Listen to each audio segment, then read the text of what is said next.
হচ্ছে আমাদের পারিবারিক আমাদের পৈতৃক সূত্রে আমাদের যে জমিগুলো সে প্রায় 21টি পরিবার আমরা আমাদের সমস্ত জমি প্রায় 250 বিঘের কাছাকাছি হবে, প্রায় একটু কম বেশি হবে।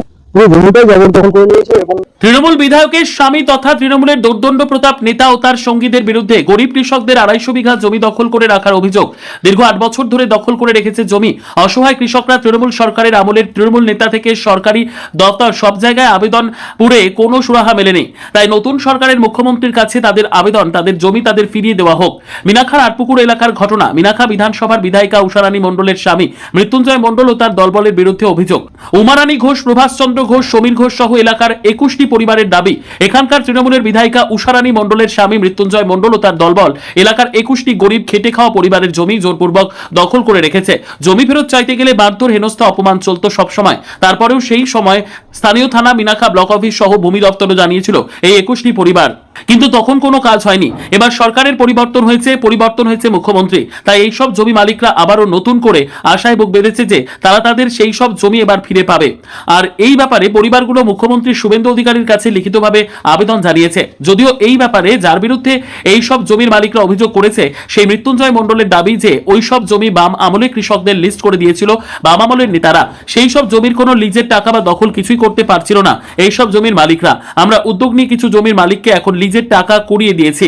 কিছু জমির মালিক এখন জমি থেকে টাকা পাচ্ছে, আর কিছু জমি আমরা করে দিতে পারিনি। আমার নামে আজকে কিভাবে বদনাম দিচ্ছে। আমাদের টোটাল জমি হচ্ছে 21টা ফ্যামিলি, টোটাল জমি হচ্ছে 250 বিঘা মতন হবে।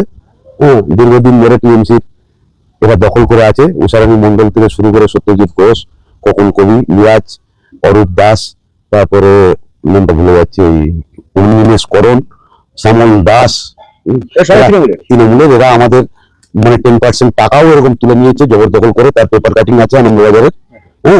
তারপরে এরা জবরদখল করে আমাদের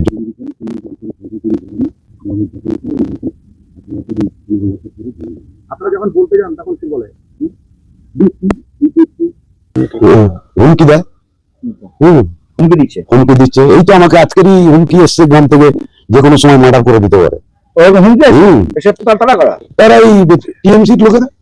সরকার বদল হয়েছে, নতুন সরকার বিজেপি সরকার, এখনো তৃণমূলের এরা এখনো এত জোর পায় কি করে? এখানকার তৃণমূলের রেজাল্ট তাই নাকি? না, এখানকার যারা আছে এরা কখন কোন সময় থাকে কোথায় এরা কিছুই বলতে পারে না। সিপিএম এর সময় সব সিপিএম হয়ে যায়, টিএমসির সময় সব টিএমসি হয়ে যায়, আবার বিজেপি এসছে এরা সবাই বলে বিজেপি। আমরা এই পরিস্থিতি এখন। এরা সব একসঙ্গেই এরা আমাদের জমি দখল করে বসে আছে। এখনো ভয়ের পরিবেশ আছে। ভয়ের পরিবেশ মানে মার্ডার করে দেবে বলতে আমাকে যে কোনো সময়। কেন? ওই যে আমি থানায় গিয়ে ডায়েরি করেছি বলে। আপনি কি চাইছেন? এখন আমরা সুস্থ পরিবেশ চাইছি, আমাদের জমি যাতে ফেরত পাই। আপনার নাম? আমার নাম প্রভাষচন্দ্র ঘোষ। পারিবারিক আমাদের পৈতৃক সূত্রে আমাদের যে জমিগুলো সে প্রায় 21টি পরিবার আমরা আমাদের সমস্ত জমি প্রায় 250 বিঘের কাছাকাছি হবে, প্রায় একটু কম বেশি হবে।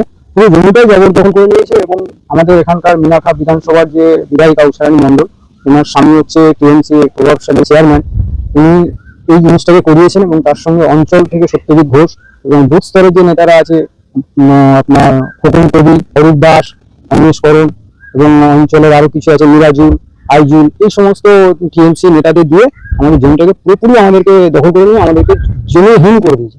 1 শতক জমি আমাদের নিয়ে যাবে, আমরা ল্যান্ডলেস। এটা সরকারি ভাবে আমাদের জমি, আমাদের আমরা জমি খাজনা প্রদান করি প্রত্যেক বছর নিয়মিত ভাবে, খাজনা দিতেই হবে।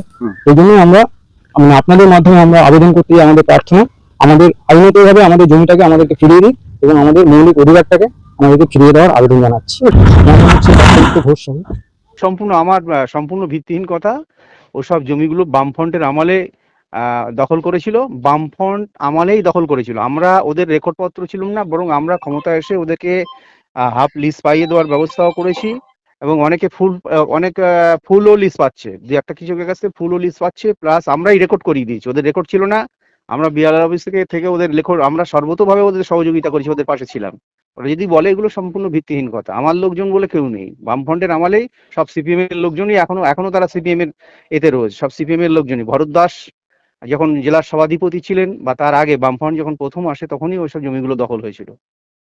আচ্ছা, আমরা বরং ওদের সহযোগিতা করেছি যাতে ওই জমি ফেরত পায়, কিন্তু কৃষকদের কাছ থেকে আমরা কিছুতেই সেগুলো উদ্ধার করে দিতে পারিনি। এটা আমাদের যাই বলুন, দিতে পারিনি আমরা সব। তবে আচ্ছা। অনেক কৃষকের কাছ থেকে কিন্তু ওরা আমরা বলেছিলাম যে কৃষকদের কাছ থেকে আপনারা এগুলো কম্প্রোমাইজ করবেন, অনেক কৃষকের কাছ থেকে ওরা জমি কিন্তু ফেরত নিয়ে নিয়েছে। আর কিছু এখনো আছে, তারা বিভিন্ন পার্টির আশ্রয় থেকেই এগুলো ইয়ে করছে। হ্যাঁ, কিন্তু ওদের রেকর্ড ছিল না, যারা আমরা থেকেই কিন্তু রেকর্ড করিয়েছি, এই হচ্ছে ব্যাপার।